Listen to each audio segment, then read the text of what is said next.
A warm welcome to everyone who is joining us for today's webinar. My name is Mindy, a regional connector in Yishun Health and member of the Shiao-Yin team, and I will be your MC today. The theme of today's webinar is on resilience. Resilience is a key word that has come up again and again in the current pandemic. What exactly is resilience, and how can we cultivate it in individuals and communities? Today, we hope to start conversations and reflections on this topic. Hence, throughout this webinar, the chat box will be open to you to type in your reflections and thoughts and share these with us and the rest of the audience. The program today will be in two parts. The first part is the collaboration signing ceremony for the launch of Shiao-Yin at Home between Yishun Health and Rotary Club of Singapore. With us for this ceremony, we are honored to be joined by Mr. Louis Lim and Dr. Chan Siu Lian, President and Vice President of Rotary Club of Singapore. Following this, we have two exciting talks by our distinguished speakers, Ms. Kuik Shiao-Yin, Executive Director of Common Ground, and Ms. Ranganayaki Thangavelu, Deputy Executive Director of Beyond Social Services. We will conclude this section with a Q&A session where you will have the opportunity to engage with our speakers on the topic of resilience. Now, without further ado, let's begin with the collaboration signing ceremony for Shiao-Yin at Home. Together with our partners in the community, we started Shiao-Yin in 2015 to reduce, delay, or prevent frailty among seniors. We call this the 4 Bs: bones, brawn, brain, and bonds. Before the pandemic struck us, at our 32 sites in the community, seniors from all walks of life came together to enjoy a pot of soup and engage in group fitness sessions. During the pandemic, these seniors are affected by the loss of activities and contact. Bridging this gap during the pandemic became a priority for us and the communities we had built across the island.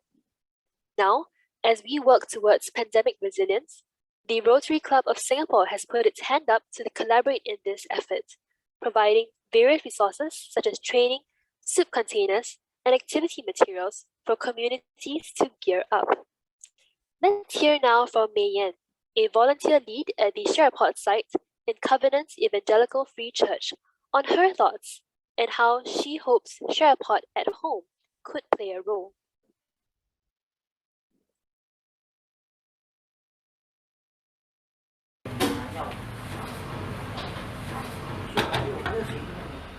我们说防疫不妨碍吗？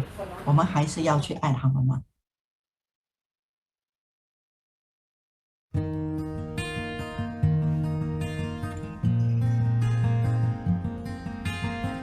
大家好，我是美燕，我的团队是来自圣业博道会教会的，应该是2017年1月份，我们开始有这个大家贺活动。一开始的时候，疫情的时候，我遇到他们还问我几时开始，因为我们都很乐观嘛，以为是停3个月还是停几个月，但是我们知道这个是一个长久的、持续的，所以我们就要想一个对策了。无论是怎样的限制，从家里做起，这个是最方便的。因为这个疫情关系有很多限制，所以我会以小组形式，包括义工团8到10个人一个组，然后以地区来找一个中心，一个家庭做一个出发站还是预备材料、预备汤的这个中心点。汤那部分呢，就是我们准备好了，我们这是以快递方式来送去他们的家给他们。然后呢，会鼓励他们用视频跟他们聊聊还是播放这个运动视频现场就通过那个视频来做运动。我们可能也会进入陪他们一起喝，因为我比较注重这个环节，就是陪他们喝汤聊天那个环节。防疫不妨碍，不可能因为疫情我们停止我们这些做关爱的活动嘛，所以就要想以不同的形式，在这个有限的活动上限制上，还是能够去做一些关爱社区的活动的。有时候他们不可以过来，我们过去，我相信大家贺它所带来的意义就是让我们的长者在他们晚年生活，他们的身心都能够健康，他们的身体还能够活动，觉得自己还有贡献。我相信他们身心健康的时候，我们做孩子的也会快乐。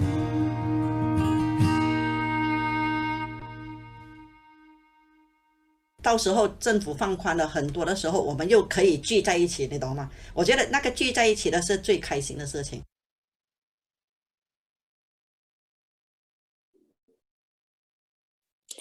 Certainly, we're hopeful that through SharePod at Home, we can build pandemic resilience in residents and the community. Next, let us welcome Dr. Wong Sweet Fan, Clinical Director of Regional Health Office and Population Health and Community Transformation of Yishun Health, to give us the opening address. Thank you, Min Lee. Good afternoon, Mr. Louis Lim, President, Rotary Club Singapore, Dr. Chan Siu Lun, Vice President, Rotary Club Singapore, Prof. Chua Hong Chun, CEO of Yishun Health. Ladies and gentlemen, welcome to our Resilience webinar. In conjunction with this webinar, today, Yishun Health, on behalf of SharePod, shakes hands with Rotary Club of Singapore to acknowledge and to thank them for their strong support of SharePod. SharePod began in 2015 and has over 5 years grown into a network of 32 centers, providing 34 weekly sessions of communal exercise and hearty protein-rich soup to 1,800 seniors all over Singapore. This has been made possible only by the 220 generous and committed volunteers who genuinely cared enough to give of their time and energy. And then, on 23rd January 2020, the COVID-19 virus landed on our shores, and poof, just like that, zero. With the circuit breaker, all large group activities, especially those involving the vulnerable older citizens, were stopped. We saw your indomitable spirit when you moved exercise onto Zoom platforms, when you maintained connections through chat groups, but soon, isolation and loneliness, with very little to look towards, set in for many seniors. We had to pivot SharePod. How might we mitigate the impact of COVID-19 on the health of residents and ensure the continuity of contact and care throughout pandemic situations like this? If Ama, Akong cannot come to SharePod, can SharePod go to them? The virus will be here to stay for a while more. To be COVID resilient today, we unveil SharePod at Home. You saw the short video of how Mei Yan and her friends did it. They used this thermal pot. This thermal pot was evaluated and selected by the community aunties themselves. It's an ergonomic design and it's very cute as well. I really like this. And if we do run out of the thermal pot, this is the furoshiki cloth sewn by our aunties as well. Let me show you how it's done.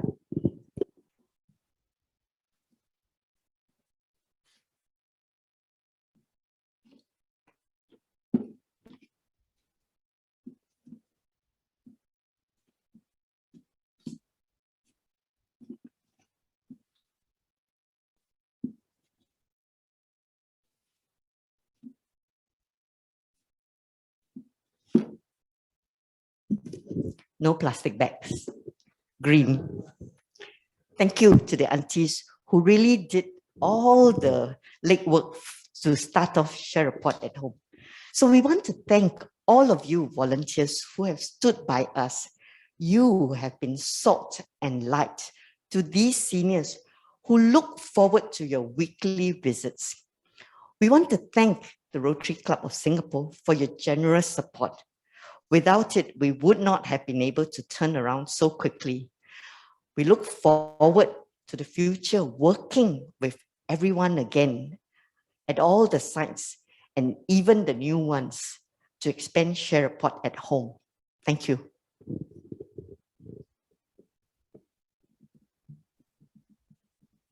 Thank you, Dr. Wong.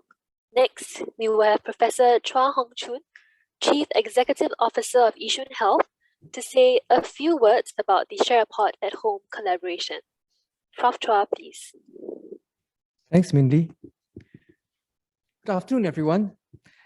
A special welcome to Mr. Louis Lim, Dr. Chan, who are with me here in our seminar room at Yishun Health from the Singapore Rotary Club. Welcome to our session. Yeah. Also wanted to say welcome to Ms. Kuik, Shiao-Yin and Ms. Ranga, our special guest speakers for today. They are from the Common Ground as well as Beyond Social Services. And to all of you, ladies and gentlemen, I know many of you are our Share a Pot volunteers, and I'm so happy to see you. I hope we can one day meet face to face, but now it's wonderful to meet online, as well as Rotary Club members and anyone else who's joined this session. A very good afternoon. First of all, Yishun Health welcomes all of you for this afternoon's webinar. It's really wonderful to spend this time together to talk about raising resilience. I think Dr. Wong has clearly explained why it's so important that we have to improve and increase the resilience individuals as well as our community. COVID-19 has shown us what a threat it can be, and it can threaten the fabric of our society. This outbreak has definitely affected individuals, families, and communities in our whole country. And we need to come together to build ourselves back even better. One of the special populations that we care for in our community are the frail elderly. We all know that older persons are at risk of developing frailty. What is frailty? Essentially, it's a loss of muscle, it's a loss of function, and you gradually become weaker. And when you're weaker, you're much more susceptible to illnesses, including the dreaded COVID. We do know, as healthcare practitioners, that actually frailty can be reversed, It's not that difficult. With a bit of protein and a bit of exercise, you can get that protein back into your body and you can build a stronger body. For those of you who don't know, I'm a psychiatrist. I also talk about emotional frailty. In the process of building muscle and getting back exercise into your body, if you do it together with a community, with friends, right, it strengthens that social cohesion, and that builds emotional resilience, not just physical resilience. And I think all of these elements are what we see in Share a Pot at home. I think you heard Dr. Wong talk about its origins, how a ground-up movement with volunteers managed to bring communities together to celebrate, to enjoy each other's company, to eat and exercise together and become stronger together. And I think she explained how actually COVID-19 did not successfully disrupt Share a Pot completely. And I'm so glad to hear that, right? So many of you, I think, continue to be very innovative. You move things online, and then I guess you tried to connect with people online and exercise and keep in touch. But there was the food element, right, that couldn't get across. So anyway, I don't think you were daunted. I think the whole team managed to pull this together and make send the pots back to the homes, which is fantastic. And this is what we're here to celebrate, really, all of you, the innovativeness and the imagination and the motivation and the never give up spirit. So Share a Pot at home makes this whole project pandemic proof, which is what we're all trying to be in Singapore. Today, we're very specially happy because we've got the Rotary Club of Singapore to be our partner. I know Rotary Club members and its management are very, very keen to support and build our community. You've partnered many organizations to make Singapore a stronger place. And for 2021's flagship initiative, you have picked us, Share a Pot at Home, to be one of your key projects. And so we are very, very delighted and we're very happy to support and to celebrate this collaboration today. So I want to thank Rotary Club, its president, vice president, and all members who are here for generously throwing your support behind Share a Pot communities. So before we sign off, I'd like to just talk about the speakers that we've invited today. Shiao-Yin as well as Ms. Ranga are going to share with us about the elements and the importance of resilience, individual as well as community resilience. So I'm looking forward to listening to them, and I hope you are too. Thank you very much and enjoy the evening.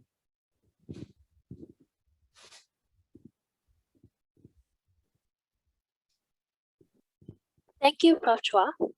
Next, we will have Mr. Louis Lim, President of Rotary Club of Singapore, to say a few words about Share a Pot at home as well. Mr. Lim, please. Thank you, Mindy. First of all, I would like to thank Professor Chua, Dr. Wong, and all the team members in Kuik for giving us this opportunity to work together to serve to change lives. To serve to change lives is the slogan and theme for this Rotary year. And who knows better about fellowship, eating together, and bonding together than Rotarians? The key components of being a Rotarian worldwide is really fellowship and doing things together and to help the less privileged, the needy, essentially the lost, the last, and the least. And helping to build a community has been the hallmark of the Rotary Club of Singapore since we were founded in 1930 in Singapore, way before our independence, when we set up several institutions to help the people in Singapore. And this is a great opportunity. The pandemic has caused disruptions. It has caused the digital divide. It has caused people to lose friends and relatives, kinship. And Share a Pot is an excellent opportunity. And for this, I would like to thank two persons. First, my Vice President, Dr. Chan. If you all can zoom in on Dr. Chan, because he is instrumental in bringing this to us. He introduced the club to Dr. Wong Swee Fund, who painstakingly shared with us how the Share a Pot is done. And after hearing what the opportunities are to help to reduce frailty, to reduce loneliness, I think this is an excellent project. And just to correct Professor Chua, this is not one of the key projects. This is the key project for the Rotary Club. We have the other smaller projects, but this is our major project. And we decided that instead of taking our time to look for a major project, from 1st of July when the new board started, we said we must kick off. And so Dr. Wong was one of our early speakers to our members. And today it culminates in the signing ceremony, which we are very proud of. And I will urge all Rotarians, whether from the Rotary Club of Singapore or all the other 23 clubs in Singapore, let's come forward, let's do our part to serve to change lives. Thank you.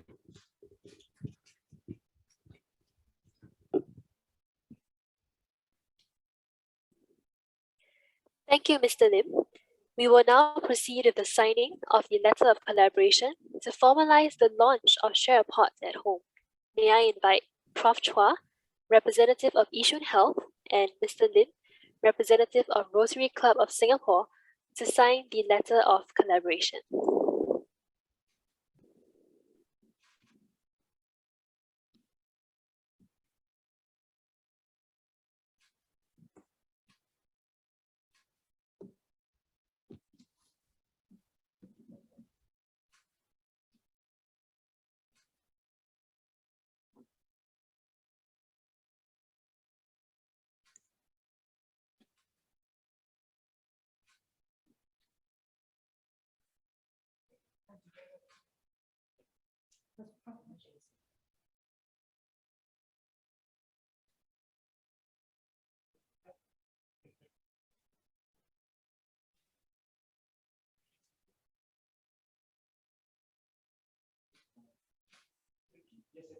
Thank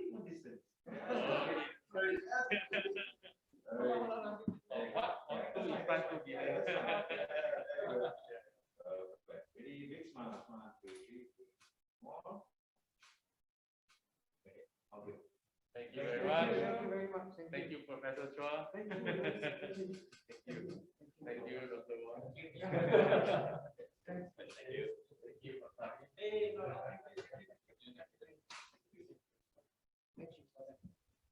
Thank you, Prof. Chua and Mr. Lim, for your support.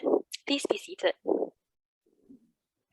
With the conclusion of the collaboration signing ceremony, we will now move on to the next item on our agenda.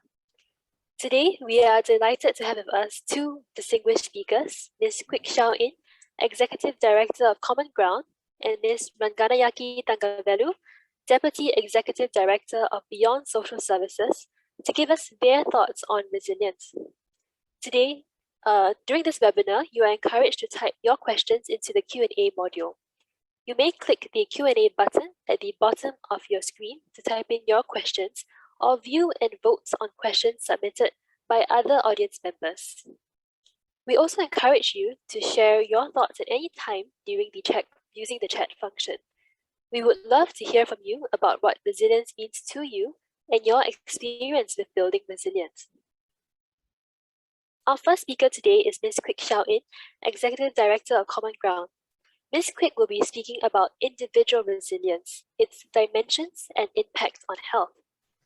Ms. Kuik is a co-founder and leader of the Thoughts Collective, a group of social businesses whose mission is to build up social and emotional capital in Singapore. She has also served as a nominated Member of Parliament in the 12th Parliament of Singapore, speaking in Parliament about issues surrounding inclusivity in economic participation and civic participation. Let us give a warm welcome to Ms. Kuik. Ms. Kuik, please.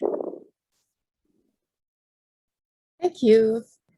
Well, this is the whole strange new world that we're in, where I'm talking, but I don't really know who I'm talking to. But wherever you are, yeah, I hope you are well. And I really hope that whatever I share today, that there is something meaningful for you in it. I'm gonna share my slides right now. So give me a second. Let me move into the other screen so it won't block. All right, so what I'm going to speak to you on is how do we develop personal resilience. And what I think the first thing that struck me is, when do we actually need that resilience the most?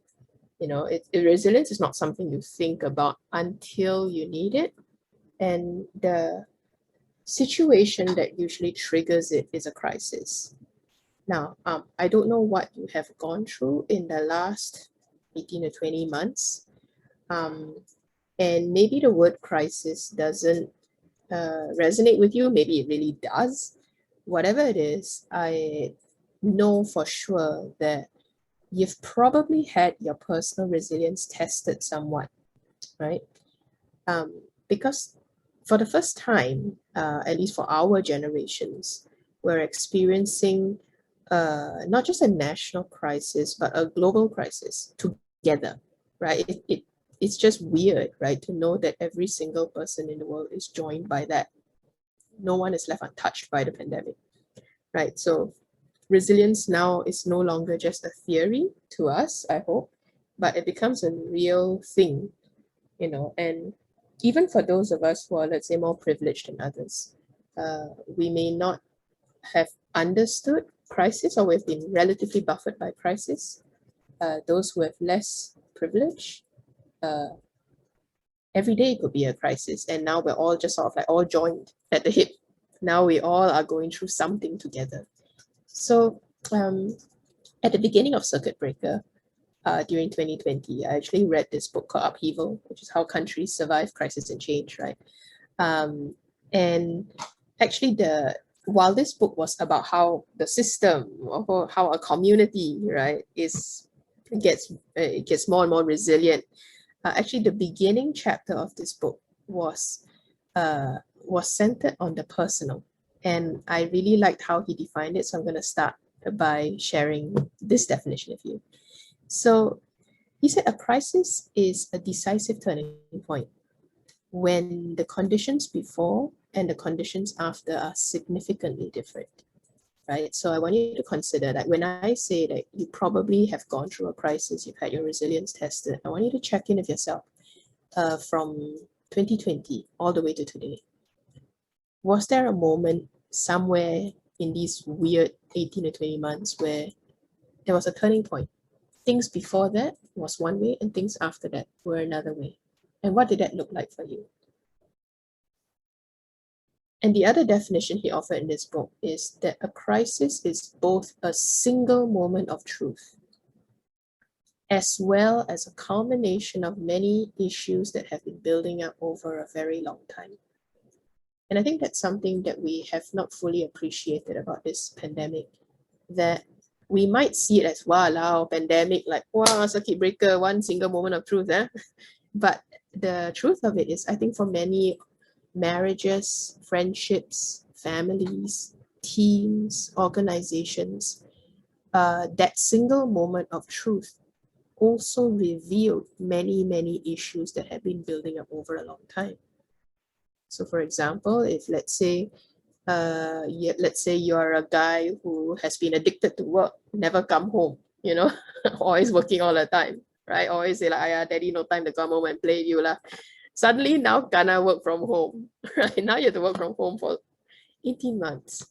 And whatever issues you had about being at home or your addiction to work, it's all gonna come out, right? So that's a small example of what I mean by what looks like a single moment of truth could actually be a culmination of many, many issues building up over a long time, right? And so I share these two definitions with you, not to make it very intellectual, but to use that definition to make sense for yourself. Did I go through a decisive turning point where before that and after that very different? Did I experience not just a single moment of truth, but actually there were many, many issues that were there already, and it just all came bubbling out in these 18 months. And as you sit with that, I'm going to share with you something that kind of like freaked me out when I read this in the introduction, okay? And he said that, so his beginning chapter, he talked to people who help individuals through personal crisis. And he said this, a frequent observation by those helping others through a personal crisis is that something happens within a time span of about 6 weeks. And during that short transitional period, number one, we question our cherished beliefs. Number two, we start to become a lot more receptive to personal change than during our long period of stability. And here's the kicker, right? After we question our beliefs and after we have this relative period of openness to change, what happens next is we can't live for much longer without going to some coping mechanism, because there's only so long that we can grieve or suffer or feel angry or stay unemployed, whatever that has happened. And what happens is within these 6 weeks, three possible paths open up for every one of us. Either number one, you start to explore a new way of coping that will ultimately be successful and healthy, a really healthy new way of coping. Option two, you embark on a new unhealthy way of coping with whatever has happened. And option three, you double down to your default old unhealthy ways, except you double down and made it even worse. So this, I tell you why this freaked me out, because first, that time period of 6 weeks is like very close to circuit breaker, right? And if you like, when I read this, I thought, wow, it's like this, the world or our country was put through, without us knowing it, we were all put through a huge psychological experiment where we were all forced to change our behaviors in this time span. And during this, you probably thought You probably questioned some beliefs. You probably were forced to change some of your own behaviors. And after that, you couldn't take it anymore. You found a new way of coping.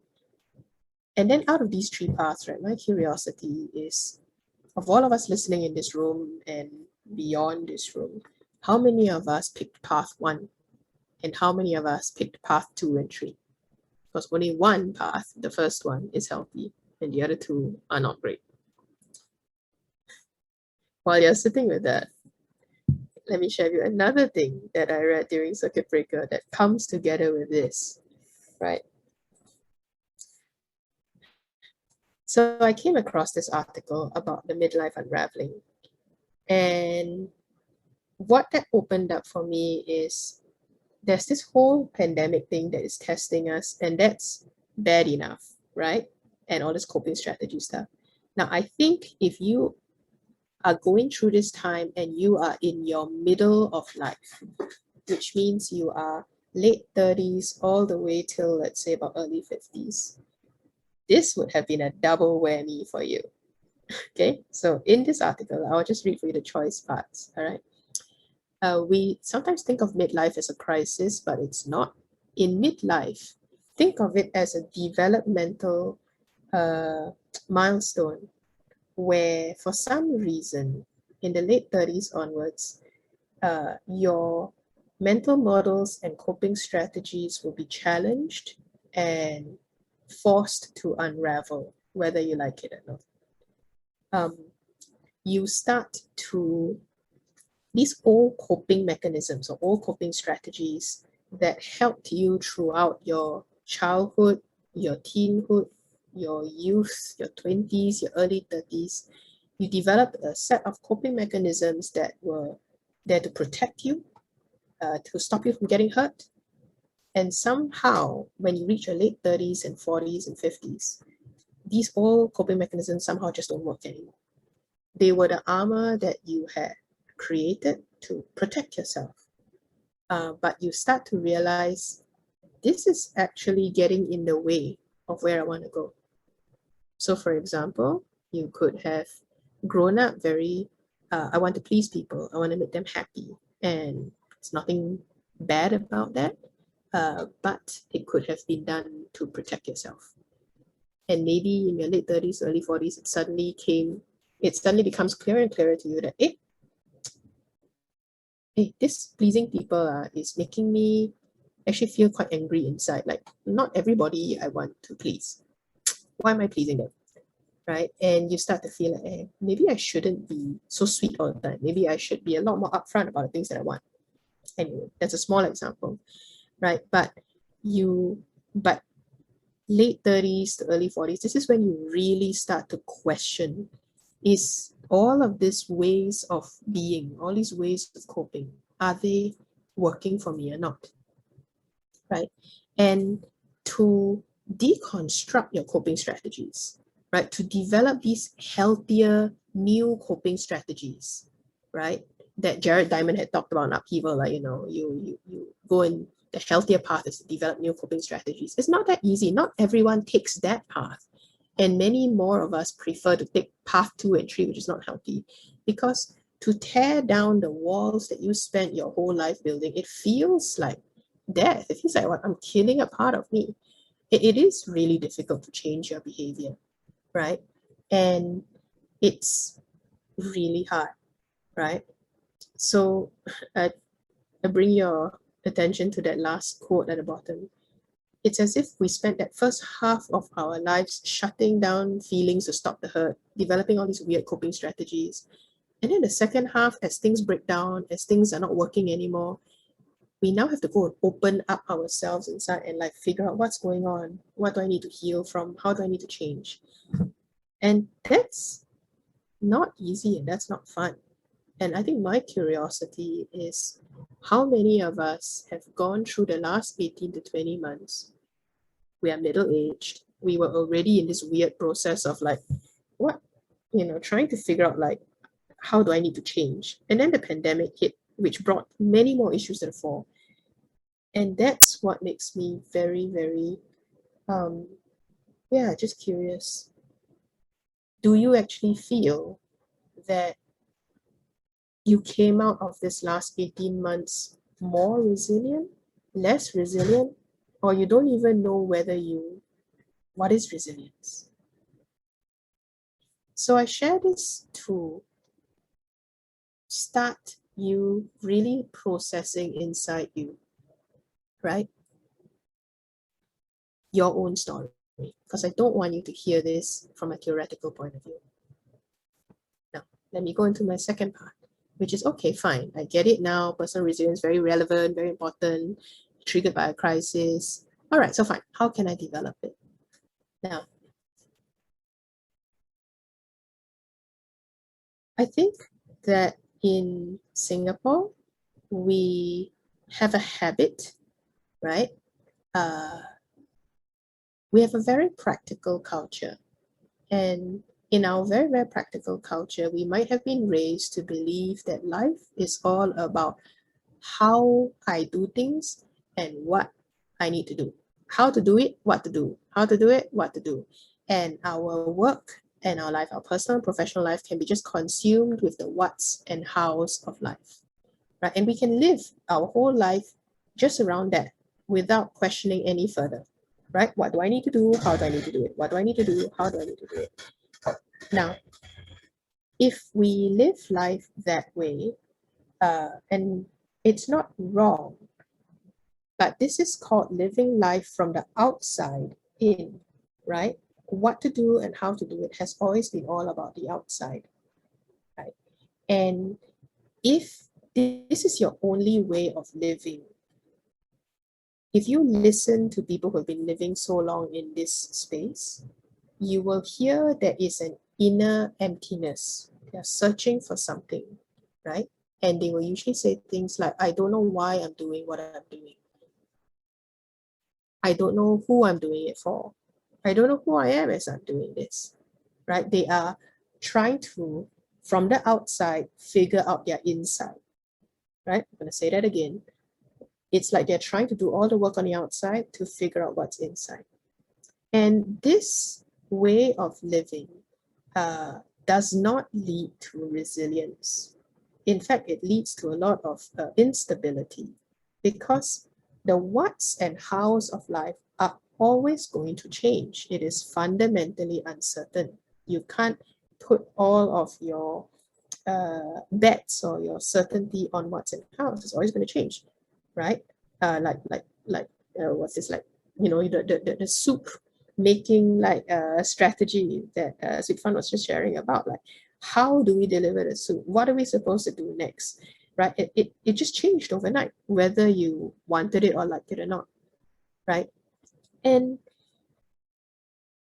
what we talk a lot less about in our very practical culture is the inner concentric circles of why and who, right? Why am I doing this? Who am I doing this for? Who am I?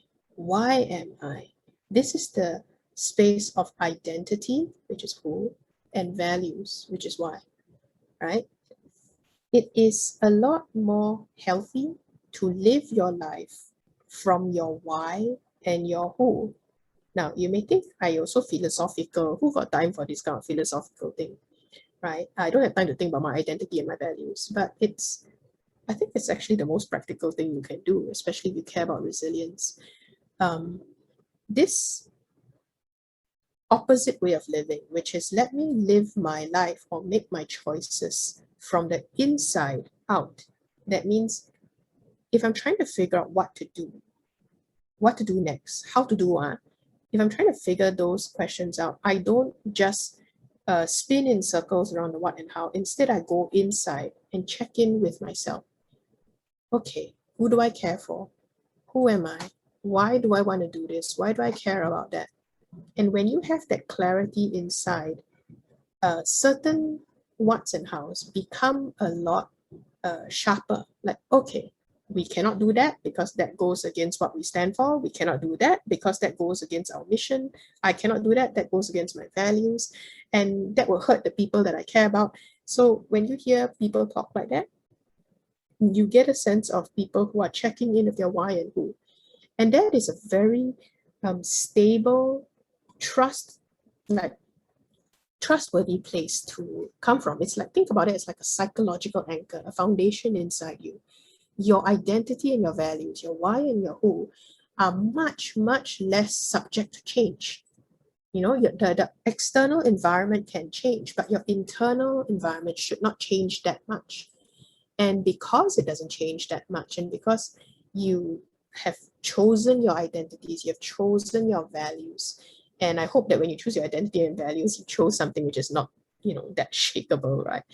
But because you have that psychological bedrock, you have this profound clarity. And that clarity is what gives you a lot of certainty when things are uncertain. You know, what to do, how, oh my God, pandemic, how, Papa lost his job, you know, that kind of stuff. But, and when people are freaking out about the what's and hows, they tend to gravitate towards people, or they gravitate inside their soul to check in, like, okay, all right, well, where do I want to go? And you may not hear yourself or hear people use the who and why language, but in essence, they are going back to their first principles. Like, okay, you know, I may have lost my job, but I love my family. I want to make sure they don't panic. Okay, all right, so my first priority is maybe let me take the Grab food job first, because at least I get some money in the bank, because I'm doing this out of love for my family. Then I will do this because I also want to make sure that I'm true to my creative skills, you know, but they're checking their identity and their values. That's called living life from the inside out, right? Now, so as you're hearing this, you might think, oh, okay, so very easy like that. Does that mean if I live my life inside out, my who and why, then I will confirm, chop, be resilient, have straight path to success? Is it like that? Well, let me add on another framework, right? To bring us to start to bring us to a close. There's a very lovely and profound piece of research that I read where people discovered that there are 3 types of family or life narratives that all of us are brought up with. And generally, there are these 3 narratives, okay? And maybe you can sense which one is yours. The first type of family raises their children with this kind of narrative, the ascending narrative, which is life is always good, boy, life is always full of possibilities. You know, once mama and I were poor, but then we worked hard, we study hard.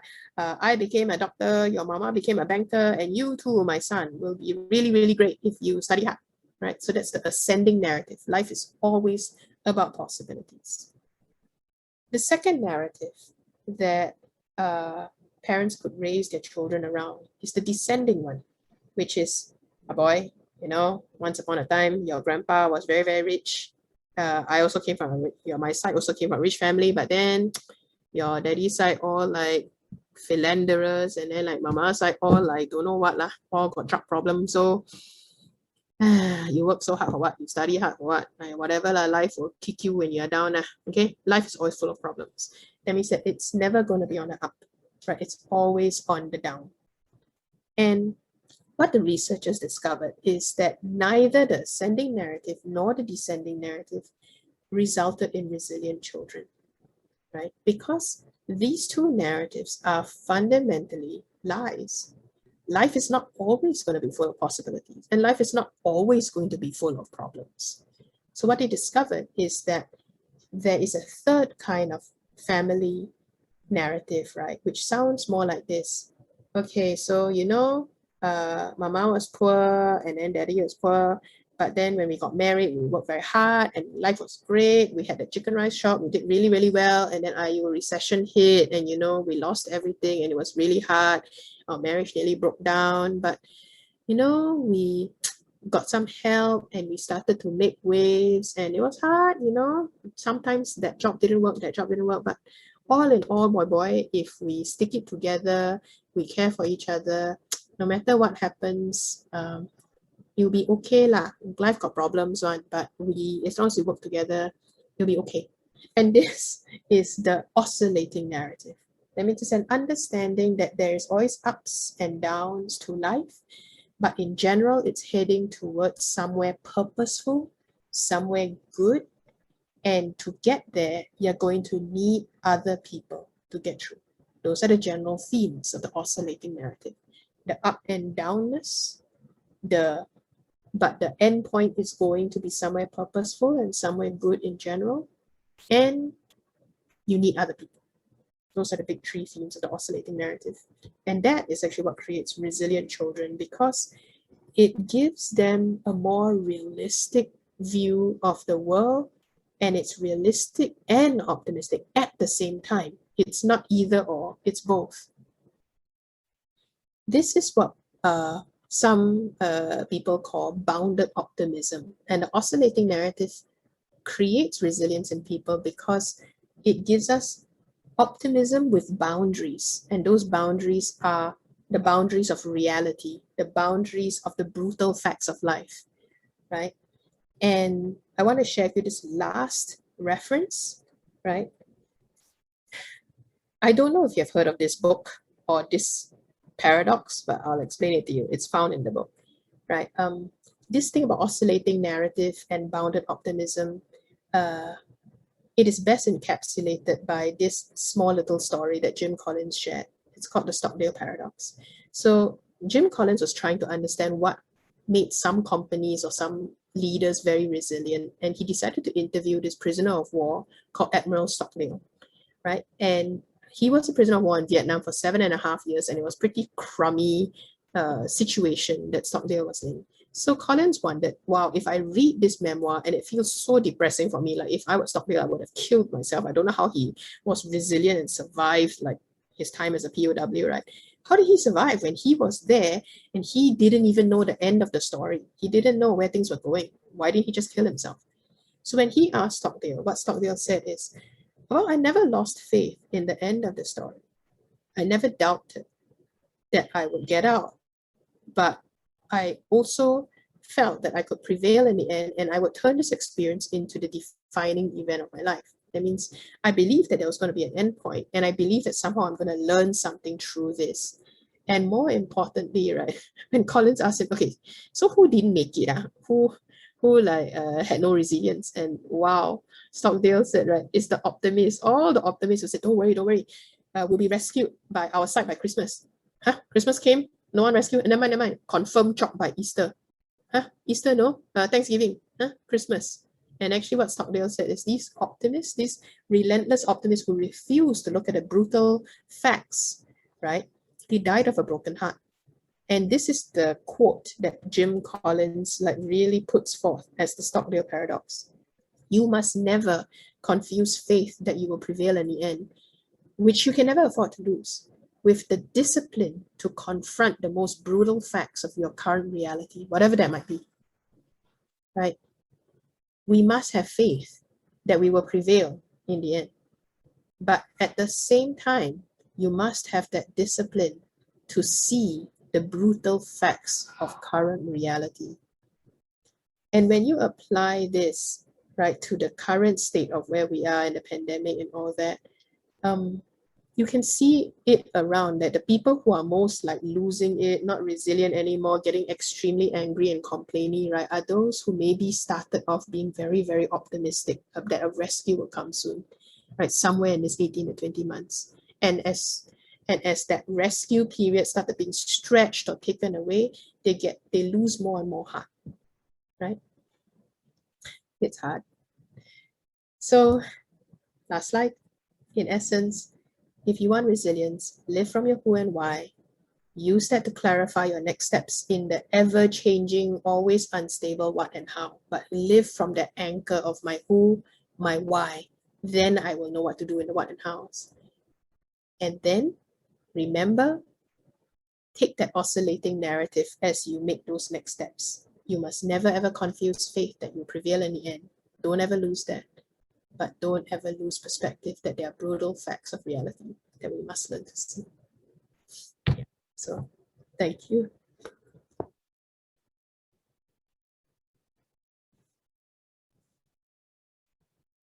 Good.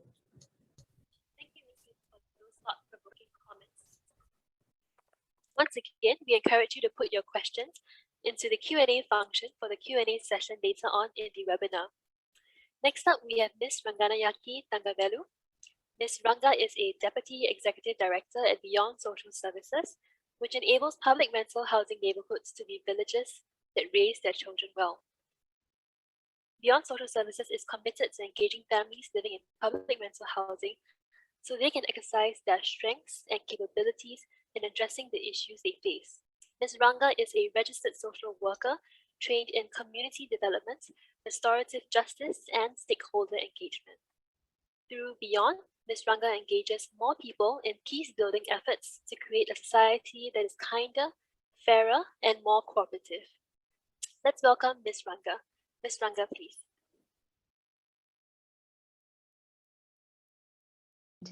Thank you, Mindy, for that introduction. Let me just start sharing my slides. So just to give a bit of background about Beyond. Beyond Social Services, we work with children, youth, and families living in 1 and 2 room subsidized government rental flats. So we do experience a lot of challenges in these neighborhoods, but the way that we have decided to approach this is by taking a community development approach that focuses on the strengths and the skills of people there. I'm Ranga, and I was really changing this, what I'm going to share till the very last minute. So I did something yesterday, and then I got up this morning and changed it, and then I changed it again like an hour before this, because community resilience is a very, very big topic. And I was wondering how best to speak about this in a way that you can identify with.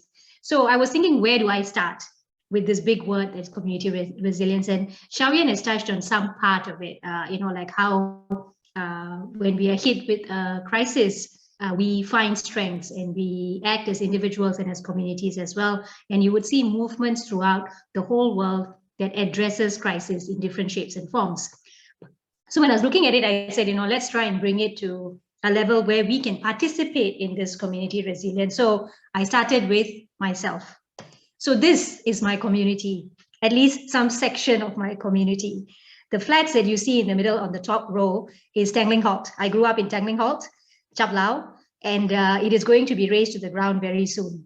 And I took a walk through nostalgia by visiting this neighborhood. I just realized my headset is not plugged in. Okay, by neighborhood, just to walk down memory lane and go back to my roots. Because what I experienced as a child growing up in this lower income community, 3-room flats, 2-room flats, even rental housing, is what I bring to my work, which you see in the center row. That's my colleagues. On the top right as well, there's my colleagues, my family. On the left, I have a mindfulness community that I engage with very frequently. They give me presence of mind and peace.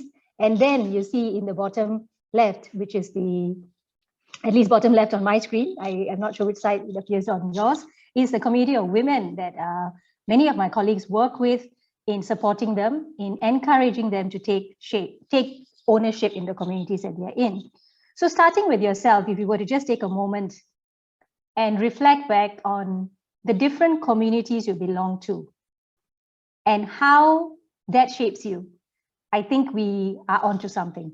So you could have been definitely shaped by family, friends, your religious communities, Rotarians as you volunteer in the Rotary, healthcare workers, hospital staff, how you participate in your work and in engaging community. That kind of gives you an idea of how you are in a community. And I think that is the most important part, to look at where do you stand in a resilient community.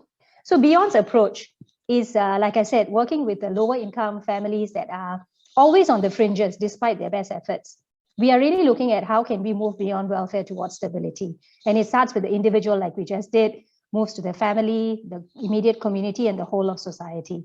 So when we're talking about building a resilient community, it is about having the widest society, people like you and me who are not from the rental housing blocks, to be able to help them. And I'm just using rental housing blocks and families living there as an example. You can apply this to any type of community that is disadvantaged or on the fringes, or is putting up something that is not widely accepted by anyone else. So overall, when we move from the individual to society, overall society becomes a more caring and socially integrated. So this here is the heroes of my community, some of the heroes of the communities that I work with. We have the youth, we have the mothers, we have people who, like during COVID, really took charge and decided to help their neighbors and friends who are in need of food. This is actually food cooked by these women who are standing around the trolley.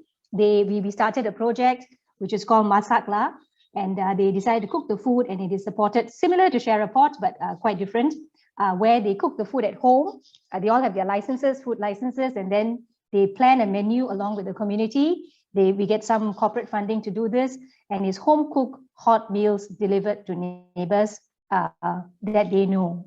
So this is something that is a very, very interesting project that we've taken. And you also see our childcare teachers working with children. So these are heroes of my community, and they are the ones who exhibit extreme strengths in extreme conditions. So going to what does community mean, just a little bit of a definition, right? So the word community actually comes from the Latin word communitas. And it's not just a gathering of people, it actually refers to public spirit. So when we talk about communities having public spirit, it is us looking beyond ourselves, moving beyond the individual, beyond me. Of course, I have to be a strong person as well to be able to participate in community. But I know that when I'm weak, there are people around to pull me up, to hold me up, to support me, so that I can then become a contributing member of community again. So the coming together of groups of people, both formally and informally, as social networks, as movements, colleagues, interest groups, and others, all of us shape what is community. And if we talk about the future, and I'm going to touch a little bit on SDGs as well, the future hinges on the accountability that citizens choose and their willingness to connect with each other around promises they make to each other. So these are very strong words if you were to just pause in this definition of community. Some of the information I have here is from Peter Block. He's written a book called Community, the Sense of Belonging. And he's an amazing, amazing person who I've not had the privilege of meeting in person, but I've attended many talks online that he has conducted and been part of workshops that he's conducting. So basically to look at the future is not defined by anyone else, but the community. And it is very important that these communities are not seen as a faceless group of people. They are made of individuals who have a certain contract with each other. So the citizens of this community have the capacity to own and exercise their power rather than defer or delegate it to others. So again, this is a very important thing to note. When we talk about civic action, civic responsibility, civil society participation, it is about community shouldering the challenges of a society alongside the structures like government in moving us towards sustainable solutions to what our communities face, what our society faces. And in so doing, right, in wanting to get there, we need to shift the attention from the problems of community to the possibility of community. So problems is often focusing on what are deficits. Deficits always exist. When I share about the low-income communities that I work with, the effects of poverty are there, for sure. There's early school dropout, there is broken families, there is addiction, there is violence, there is a whole lot of things that happen, right? These problems of communities don't only exist in the lower income communities, it exists in a lot of different stratas of society. But from knowing that this is what the families are experiencing, we've begun to say that they are not working in spite of their problem. They are actually working as a result of the problems that they face. So when we say that as a result of the problems that they face, what happens is that possibilities occur.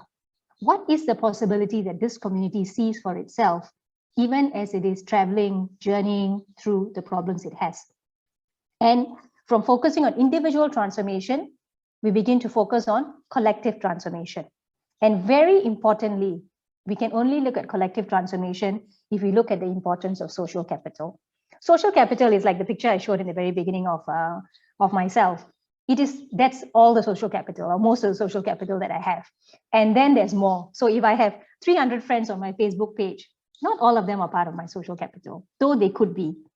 Maybe you will have a closer group of friends, closer group of colleagues, past employers, current employers, who form your social capital. And just like that, in any community that we are in, everyone can chart a big fat map about their social capital. And when we talk about disadvantage, sometimes we think that the key disadvantage is the lack of money in the communities that I work in. So there's not enough money, but it does not mean that as a result of not lack of money, sorry, let me say that again. As a result of the lack of money, people can't participate socially. So they can't go out like you and I for a meal, and they can't participate in other recreational activities. So their social capital is somewhat limited. And one of the things in community development that we do is to assist them to identify social capital, either by connecting them to neighbors or by introducing new resources into the community. So how fragmented communities can transform is by focusing on these three things. When we talk about resilient communities, there are three common attributes that we can look at. They value and use their assets. So assets here refers to their strengths, their skill sets, their ability to cope, their ability to help each other, their connections. They understand and address their challenges together, and they're able to adapt, recover, and rebuild. And I got this from an organization which I find extremely interesting, bsr.org, which is an international organization that looks at how businesses can support in building resilient communities. So businesses are not there to build capital out of communities. Businesses are there as a co-participant in this whole structure that we have in building resilient communities. And when we look at resilient communities, again, a more definition is there's definitely social cohesion, the ability to adapt and work collectively to respond to disasters and shocks. And in some instances where the communities are quite disadvantaged, the disasters and shocks are almost a daily affair. It may not impact anybody else, but it impacts the individuals living in that household. It impacts the person who is most affected in the community. But if you look at it as an overall community around the world, there's also diversified economies. How do we look at it in Singapore? When we did a study of the families that we work with, we found that most of the families, because of their lower education, they were working in the gig economy. It is not a very diversified economy for these families. They only have one source of income, one source of jobs that they seem to rely on, which is the gig economy. And when COVID came along, it took away most of their jobs, and then they're floundering. While there are funds to improve their skills and they can go about in retraining and all that, it takes a lot of time, confidence, and strength, and definitely a bit of rest space before they can get there. So diversified economies also lead to more resilient communities. So this is an area that we need to look at for lower income families in Singapore. The communities also respect and include diverse cultures. They share some practical traits like a good environment. They have a plan for their environment. They have strong education and training systems, long-term integrated, community-created sustainability planning, meaning that overall, how do we want to grow as a community? Some of these things I'm sharing, I know I'm coming from a space where we have done work like this. We have experienced communities around the world where such sustainable solutions have come about. And I don't have time to share exactly about, specifically about these examples, but some examples I have locally would be a group of women that we work with. They were home bakers, so they were already baking and cooking from home. So when I'm talking about a community-created sustainability planning, the role of Beyond Social Services then becomes where we speak to many people in the community, find out what their interests are.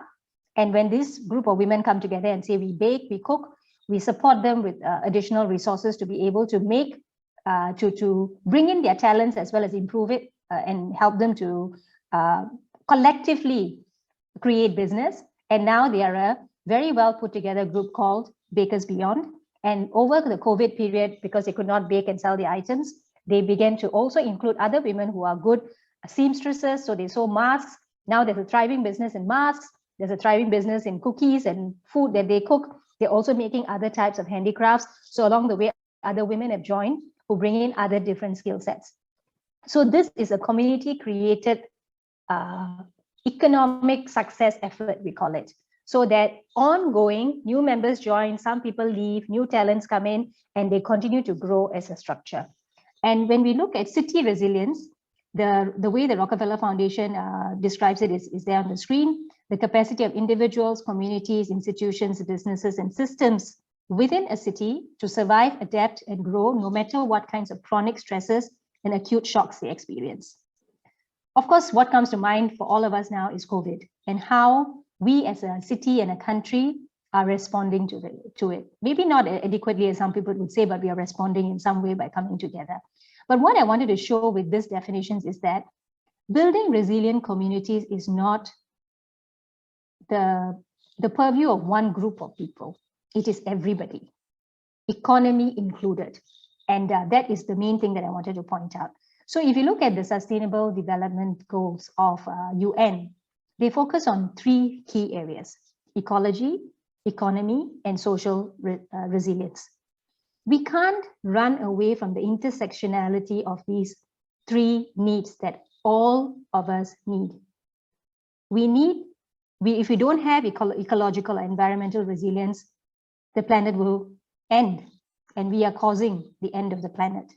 If we don't have economic resilience or equal opportunities for people, some people will always be left behind, and we are losing them. Social resilience, the ability to overcome the challenges that we are faced as humanity, as a world. So all of resilience has got to look at this intersectionality as well as address these issues. So this is what, I'm not going to read all of that, but this is an example from the Virginia G. Piper Charitable Trust. And if you look at different groups of people, this is how individual resilience, social and economic resilience, and climate and environmental resilience can look like. So I'll share the slides later with those who are interested. So we need to be able to look at society as a big organism. And if we see, when I say them here, if we see the people who need support as members, then they are part of an ecosystem of change. So we work with them. If we see the social service sector as correcting the deficiencies that people who are disadvantaged have, we do to or for them. This is the key difference, the with versus the to. And the reason I'm pointing this out is resilience is an ongoing effort. It is not built in one day, neither is it built and it survives, because new challenges come up. And when we work with people to continue building this muscle, then over time, resilience is an ongoing way the community and individuals in the community respond to their challenges. So I wanted to share this with you. So earlier on, I spoke about Bakers Beyond. These are a group of women from Bakers Beyond, working with a couple of volunteers on how to connect online so they can share their own, they can build their home-based businesses. And the person that you see second from left, wearing the black mask with the short hair, she is actually a person who does not speak very much English, but who's very, very good with her hands. And she had this dream to start a social enterprise, her own home-based business, and she had no clues how to start. But with the support of volunteers, what she did was to get a registered a company, and she managed to put something up online, and now she's running a home-based business for her handicrafts. And we worry for her because it is not easy to sustain such a business, but she has had the support of a community around her to be able to do it. So when we talk about people and how they build resilient communities, it is first and foremost participation, allowing people to participate in the roles within the community so that they can build resilience. So this is about how we can actually tackle social issues through transforming the environment. So, when we look at our work, we actually do not see it as a top-down. It's actually a web of relationships. And often it is very, very much focused on strengths. It doesn't mean that things are smooth and it's always an upward climb. Things crash, people leave, but it is an ongoing effort. And at the end of the day, I think is the last line. There's a strong belief that we have a stake and can co-create solutions. So the co-creation is the key to building resilience. It is not teaching people different skill sets and say be strong. It is really about the ongoing co-creation. And I just want to leave you with some S words. Since it's a share a pot, I thought, I could introduce some S words. So for a resilient community, the focus on strengths. And when I say space, it is really about And this may not go down very well with some people, but I often say that as social service practitioners, we need to get out of the way, not to prescribe solutions, but to provide space for people to come together and create, and then you co-create with them and let them co-create with each other. And most importantly, people ask us, how do you measure this resilience? Corporate funders especially, they want to know from a scale of 1 to 5, did you move from a 1 to a 5 by the end of 6 months or by the end of a year? Are people stronger? It's very hard to say that. I admit that, yes, we do put out good reports, but at the same time, I think where the real strength of a community is in its stories. So stories are very, very important. When I say stories, it is real people's lived experiences, their life, how they've overcome certain challenges, and we begin to share that and begin to collect the various experiences. More people gain from their experiences and they begin to shift. So stories lead to shift, another S word. And most importantly, I think, actually I was going to put civil society, but I had to, because it's an S list, I had to change it to society, civil and civic participation. Very importantly, no one in this society that we live in should be left behind.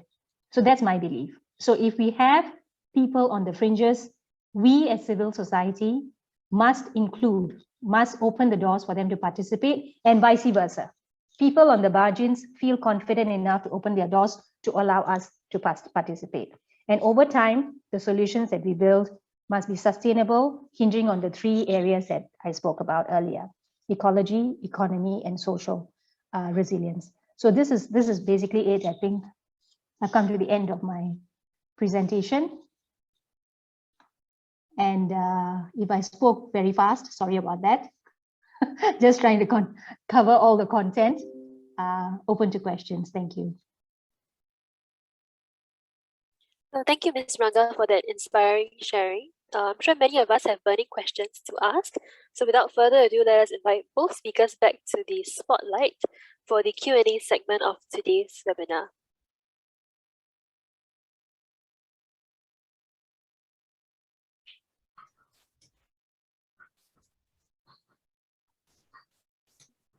Okay, we're happy to see such active participation in the Q&A chat. Once again, if you haven't already done so, you can type your questions or view the questions using the Q&A function at the bottom of your screen. So looking at the chat now, we have a couple of questions. Maybe we'll start with the first one.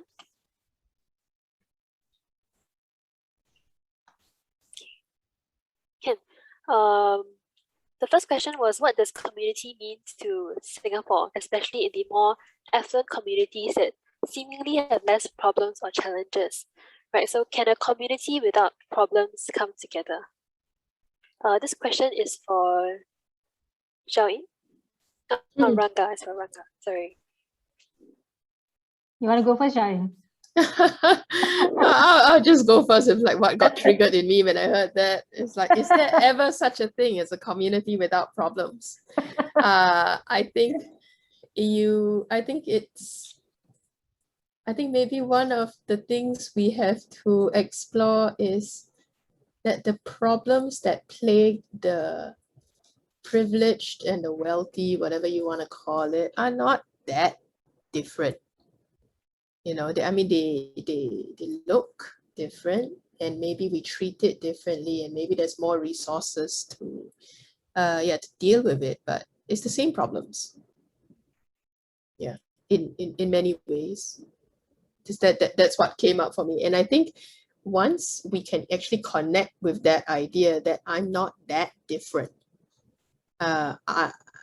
it sounds a bit weird, but like, empathy cannot happen until I can see myself in you and you can see yourself in me, right? And that's the first thing I would say, like, yeah, can we see that our problems are not too different from their problems, whoever they may be, and our strengths are not that different from their strengths, conversely. Yeah. Ranga, what's your take? Thank you. I kind of resonated with the fact that there's no such thing as a community without problems. It may not be so apparent, but all communities have something that they want to improve on or to change.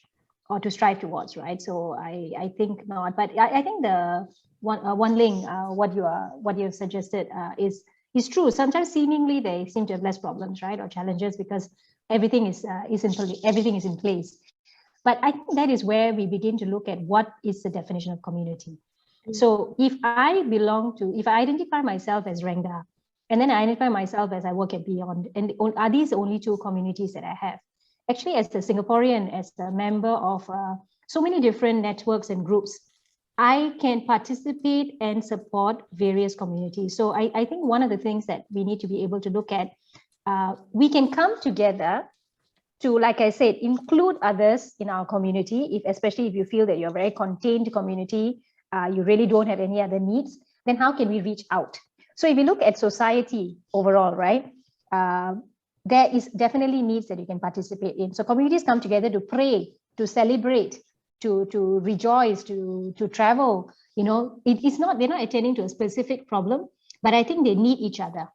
So you can come together for the sense of belonging, the sense of camaraderie, companionship, but at the same time, it is being able to look out of that bubble that you've created to see how else you include more people.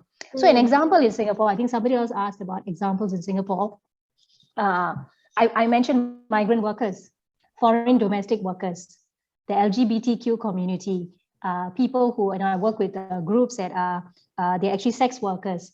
We hardly think of them as members of our community.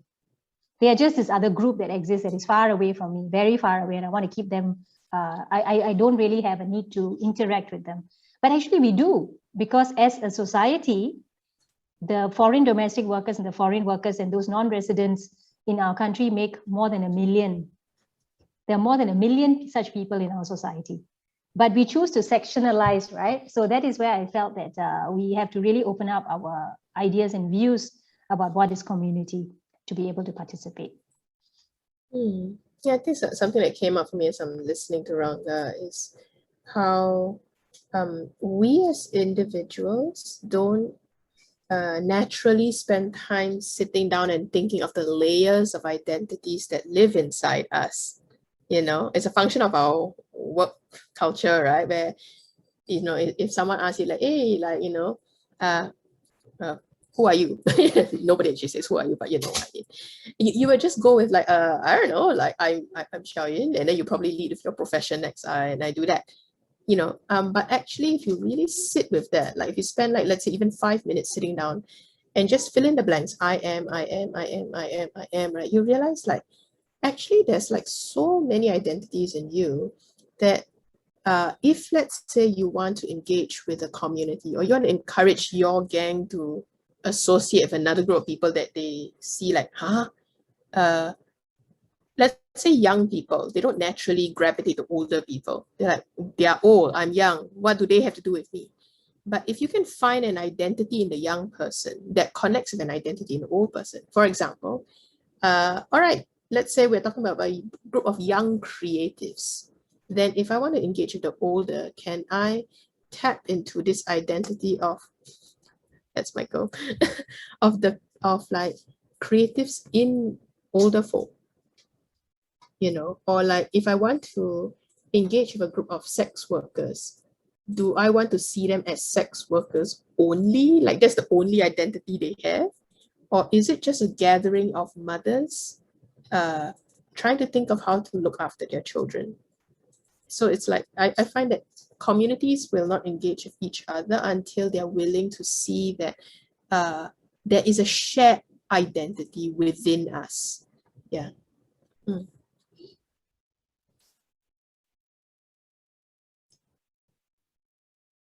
Thank you, panelists. So I think related to that question about the types of community, we have a second question as well that we could move on to, which is how do we measure the strength of a community? So I think, Ranga, I think you spoke a little bit about this in your presentation. Would you mind elaborating on this? Yeah, so there are very many different ways. Of course, the immediate is a response to a crisis, you know, how a community or people are able to count off on their fingers when they're in a problem, how many people they can reach out to. That to me is a strength of a community, you know, the social capital that I spoke about. Then if you really look at the asset-based community development model of building community, strengths can also actually a very definitive list of things that people can do and are willing to contribute to the community. So, we actually do a capacity inventory with the people that we go door to door and meet in the lower income communities. And we actually take them through a list of what is it that they know they can do, what is it that they would like to see in the community happen for them and their children, and we connect people. So I may be I may be interested in soccer and I want to play soccer, but I don't have a place to play. And then when we speak to the CC, they say they need a place to play soccer, and then you connect the two, and then something comes up. So strengths of a community are measured in a crisis. At the same time, like I said, it's an ongoing measure, right? So I have been reading many articles on how the quantitative and qualitative measures. I'm not satisfied with most of them. And I think we cannot define community strength that way. I define community strengths through connections, through response, local response, as I call it, as in it is not external people who come in to solve something for you. It is yourself looking for something within your community to solve the matters. And stories. I think the strengths are very much in individuals that we then put into a collective. That's how I see it. Yeah, so sorry, I can't give you a one sentence answer. Thank you so much for that. Shiao-Yin, I think Common Ground also does quite a bit of evaluative work in this area. Would you care to share a little bit? I actually think that Ranga is far better at explaining this than me, because I would say Common Ground is more in the realm of learning from a vast bunch of different people, like what do they do, or what does it take? So it's sort of like more an investigative thing than we got a great answer for you of how to do it. Yeah. Okay. So sorry, I wanted to add something. Yes. I wanted to add something else, right? So how do we measure? So this is anonymous person. Okay. So I wanted to also say that I have come across a tool which I like, which is about self-assessment. So it is not somebody else measuring the strength of a community. It's a community setting its goals, setting certain tasks to get there, and measuring themselves as to whether they're getting there. So this to me is more of an internal measurement. So who is to tell me I'm a strong person or not? Only me, right? So similarly, for the community, it is a self-assessment tool that I'm quite happy with. So, and this is developed by the Constellation, which I belong to, as well as the international network that works with different communities around the world. And the self-assessment tool is something that is very much it is a community's ability to move from point A to point B. And I think that is one very good measure of strengths. And in the process is also evaluated, like, do we have the enough resources? What else do we need? How else can we change our own practices, the way we are doing things, to be able to get to where we want to go? So often, right, it's in the practices that the problem is. So even for us, if I decide to take up an exercise regime and I'm doing it alone, it's hard. But if I bring a community together and I say, oh, all of us go walking together, then there's certain practices that must happen. I must wake up on time. I must get my gear ready. I must arrive at the place on time. If these practices don't work, then my walking as a activity is not going to work. So self-assessment, communities measuring their own health will be the way to go.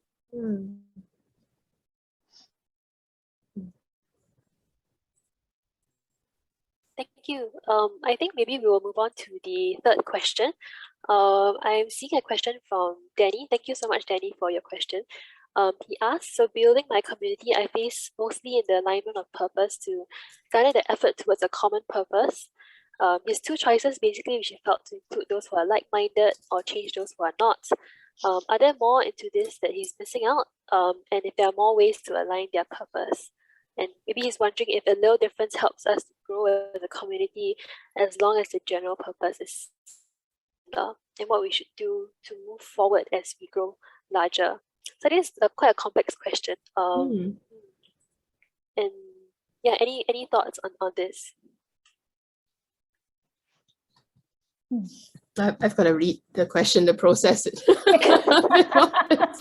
Quite a bit in there. It's mostly.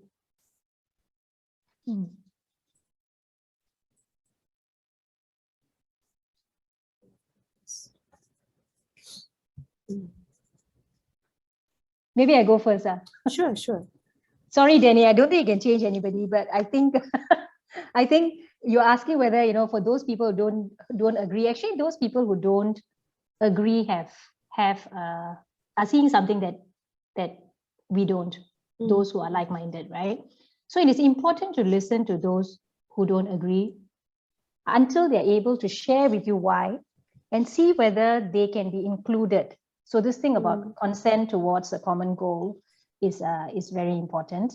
But if it comes to a point where within the community, those who are not able to identify with the main goal as identified by most people, then I think there's a choice to be made for the people who do not agree. So I don't see communities as something that is a stagnant thing, right? Communities are ever changing, ever growing, they're fluid, they're organic. And like-minded people who then can really be focused on the vision can move this community forward very fast. If you're distracted by others who, after much involvement, are still unable to see the joint vision, then I think there is a need to address that. Why not? What could be a possibility for this community to move forward? So I think that would be my answer. So growing together, accepting that some parts of the community will leave and will move on, and new members will join because the cause is kept very clear in the minds of those who stay, would be something that I would consider. I think two things come to mind, Danny. The first is, I think sometimes when we say common purpose, shared vision, all that, we can get a bit caught up in thinking the only way to have a community is when everybody agrees. One people, one nation, one Singapore, one, right? But all of us know that we feel the greatest sense of belonging when, if I express my disagreement with you, or if I express that I don't actually gel with that thing you just said, and if you allow me that space to say it, and you still accept me, I actually, paradoxically, I feel even more like I belong here. If we allow people a space to express why they don't necessarily share the purpose, or they don't necessarily agree with the things that we are trying to gun for, I think the community becomes richer for it. So I think when we try to build a community, if you read Peter Block's stuff, you know that there are 6 crucial elements in conversations, right? And he talks about how that it's communities are built around the heart of invitation and possibilities and ownership and a commitment, and talk about gifts. Please read the book for more of that stuff. But what was very, very important that he stated in there is that there must be a space for dissent. You cannot have belonging without dissent. Right? I must be allowed that space. So the second thing I would like to say is, I think it's also very hard for people to offer a genuine, I share your purpose, or like I share your values, right? If there was never a facilitated conversation around what are my values, because we aren't necessarily very in touch with our own values. We say we have values, but we're actually not very clear what they are, right? So I think one very useful, simple thing that you can do with any group that you're working with, right, is before you load in like, hey, this is what our group values are supposed to be, right? Have a convo with them about like what are their own personal values, what's important to them, what's okay, what's not okay for them. And after they get a bit clearer with that, then share your community, your collective values, right? And get a conversation going on. Do you see your personal values in the community values? If not, let's talk about it. If yes, great. But only after I have that individual clarity, then I'm a bit clear about how I gel with the community values. And that has come up to me as like my newest insight, that I think we need to help people have that internal conversation first. Like, what are my values? And they come from identity. What are my identities? Yeah.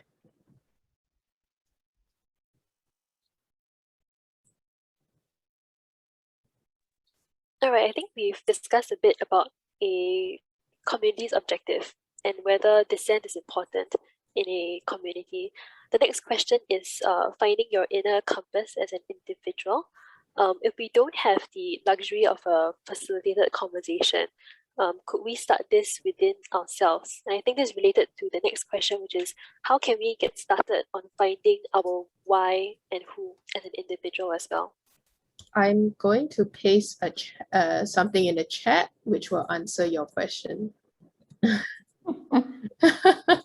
I mean, I really love it.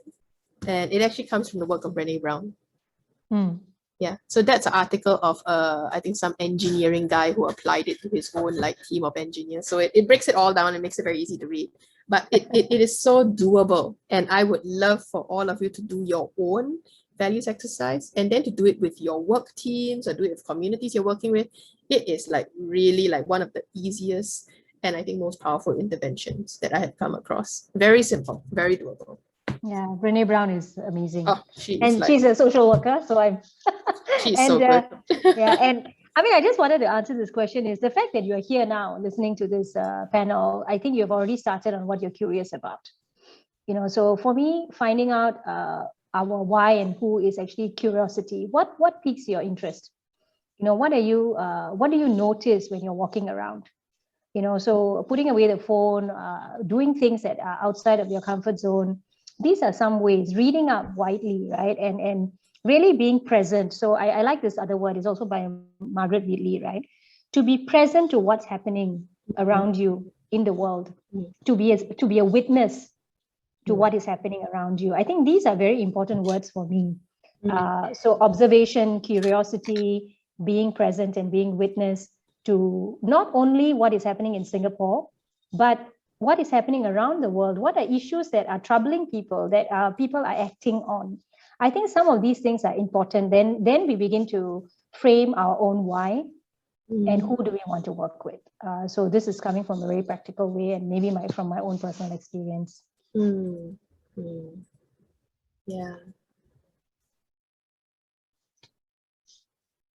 And I think that was a great ending to that particular question as well. And it leads very well to the next one by Ashmika. So she asks, what mindsets are holding the Singaporean community from creating more sustainable resilience? So she asks, could mental health or education and wealth gaps actually play a role in our current situation? So thanks, Ashmika, for that question.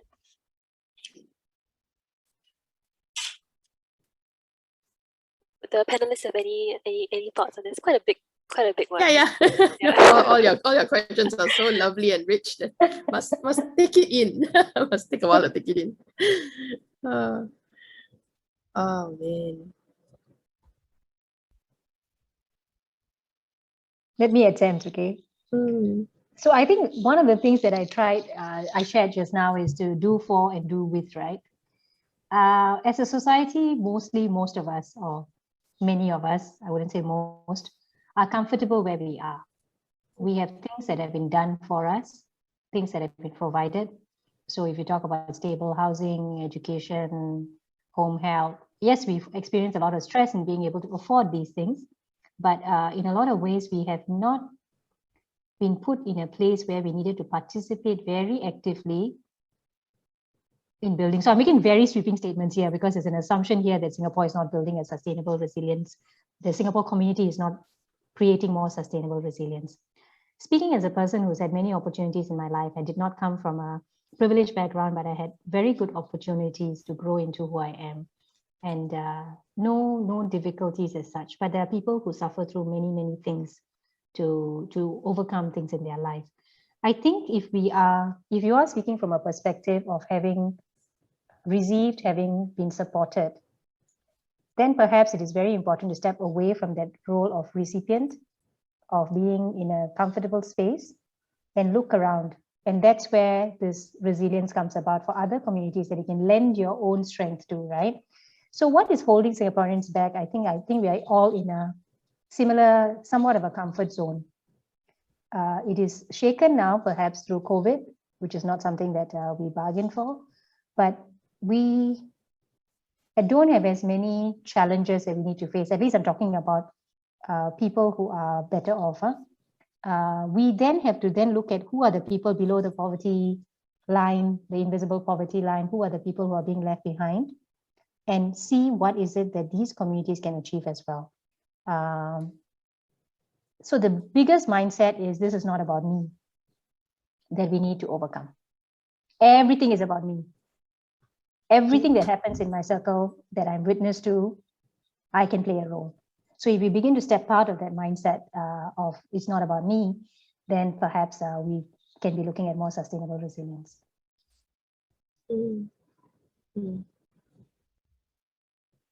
I think I'm going to connect my answer back to what I said about the oscillating narrative, because I'm not sure we have done a good job with communicating that, you know, from different, let's say, institutions or agencies and all that.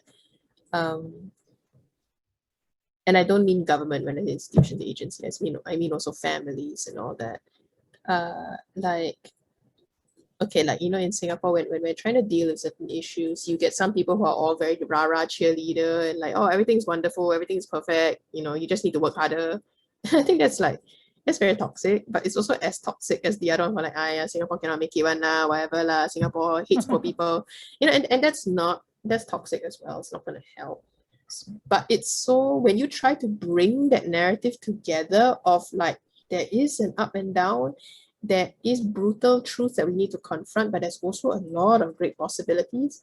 Sometimes when you're standing in that middle ground trying to hold that oscillating narrative, you get like, you know, critics from both ends lah, like, walao, what are you, you know? And I think we need to help each other hold that holistic picture of like, there's a lot of good we still have in our country. There's a lot of good that exists in the government. There's a lot of good that exists in activists. There's a lot of realities of like, that's not working out, man. We need to confront those truths as well. And that's not always comfortable. You know, that's not always comfortable, but we need to be able to have that conversation. I think if we can help our country as a whole be a lot more resilient, to basically be willing to see the whole picture for each of us and not just fight for our own little picture lah, you know. Yeah, hoping that makes sense. Yeah. Thank you, Shiao-Yin. I think we will have our final question from Mark Wang. So he asks, something that goes back to basics. He asks, are communities usually neighborhoods? He says he and his friends have no interactions with neighbors, right? For him, it's more of like church, work, schoolmates, social clubs, things like that. So he was wondering if discussions like that apply as well. Yeah. Yes, definitely. So all of these are your communities, and I think it's very important to know that it's not only neighborhoods. So there are different types of communities of passion, communities of interest, communities that are professional in nature. So all of that. Maybe where I would come from is as you belong to these communities which are more social, if what you're doing is more social in these communities, then how can you look at it when you look at how can this community be supportive of others in society? So that's one step we need to take. Yeah, so definitely all of these are communities which are very important. Yeah, I agree. Yeah, communities are just gatherings of people, right, around something, right? So everything that you've described in your answer, they are definitely communities, and it's actually really healthy for people to belong to multiple communities, because each community would speak to a certain identity or reality inside us. Some communities we go to for spiritual belonging, some is so that we know what's the next cheapest thing to buy from Taobao, you know. but you need that. It's a part. You know how often we say that phrase, there's a part of me, there's a part of me, there's a part of me. And I want you to see that can also be a way of understanding identity. There are different parts of you. And it's crazy to imagine any one singular person or one single community can fulfill all these parts of you. You need different communities to express these different parts of you, different sides of you. So on a very practical level, I would want everyone to be a lot more open to just investigate what are the communities I'm already tied into, and would I like to participate more in it? Yeah. And I mean, I'll just throw in the word social capital here again. So all these people you have mentioned are your bonding social capital. People you resonate with, people who are on the same level as you, maybe speak the same language as in your life views, and so on. And in belonging to other networks, you're actually building what we would call the bridging social capital. So people in your social clubs, yes, you belong to a social club and you do things together, but someone there can actually refer you to a job because they're not exactly a friend. You see them on and off, and this is a bridging social capital that's also crucial to all of our lives.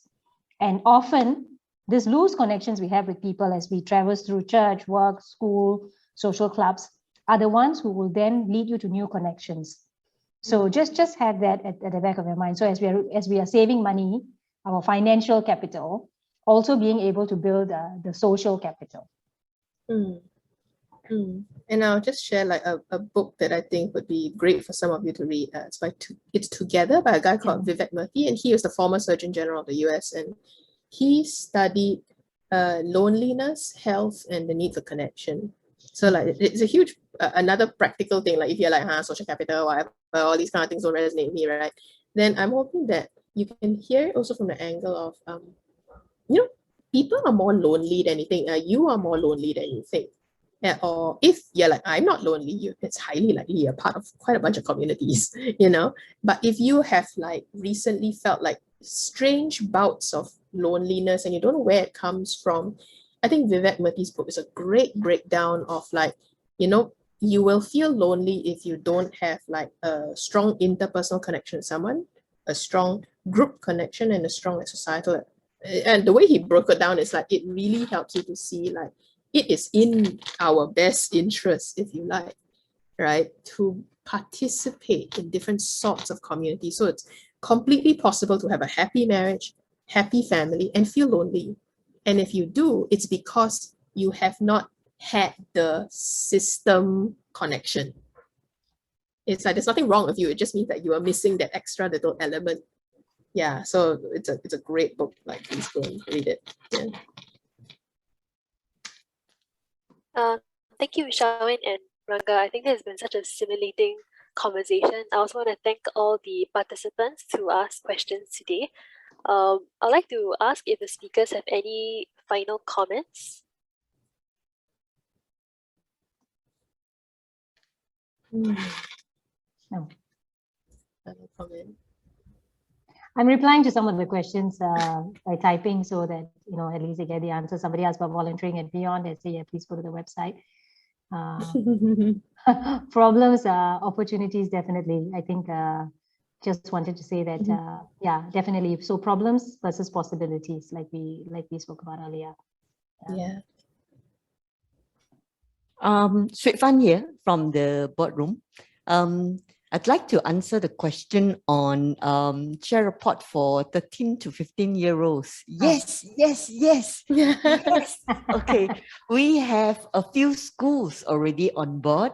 Mostly they are secondary school students. And I always say, right, if you wanted more energy, add children, really. There's more laughter, there's more activity.